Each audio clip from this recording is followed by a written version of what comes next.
నమస్తే అండి. వీడియోలోకి వస్తే చూడండి, ఇక్కడ మేమైతే మళ్ళీ స్టార్ట్ చేసినామండి. బెండకాయలు హార్వెస్టింగ్ చేసినాం చూడండి. చెట్లు అయితే ఎంత బాగుందో, చిన్న బకెట్లో పెట్టినాం కదండి. ఇప్పుడు థర్డ్ టైం అండి మేము బెండకాయలు హార్వెస్టింగ్ చేయడము. మనం బెండకాయలు హార్వెస్టింగ్ చేసినప్పుడల్లా మాకు హాఫ్ కేజీ పైనే వస్తాయండి. చూడండి, ఇక్కడ వర్షం పడుతుండక మేము బెండకాయలని హార్వెస్టింగ్ చేసినాం. ఎందుకంటే బెండకాయ ఒకరోజు లేట్ అయితే బెండకాయ మొత్తం ముదిరిపోతుంది. మేము ఇంత కష్టపడి పండించి మళ్ళా మనం అది వదిలేస్తే అవి మనకు తినడానికి పనికిరావండి. చూడండి, ఇట్లా మిద్దె గార్డెన్లో మనము చేతులతోటి మనమే విత్తనాలు వేసుకుని ఇంకా చూడండి ఇలాగ చెట్టు అయినాక మనము ఇట్లా కూరగాయలు హార్వెస్టింగ్ చేసుకుంటే చాలా హ్యాపీగా ఉంటుందండి.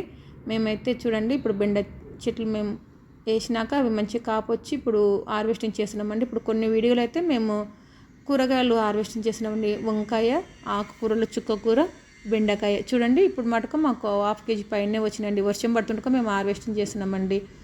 ఓకేనండి, మాకు ఒక లైక్ ఇవ్వండి, షేర్ చేయండి, సబ్స్క్రైబ్ చేసుకోండి.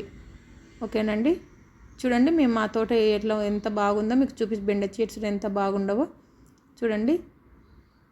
చిన్న బకెట్ ఉడికి ఇంత బాగా మంచిగా కాస్తున్నామండి. చూడండి. బాయ్.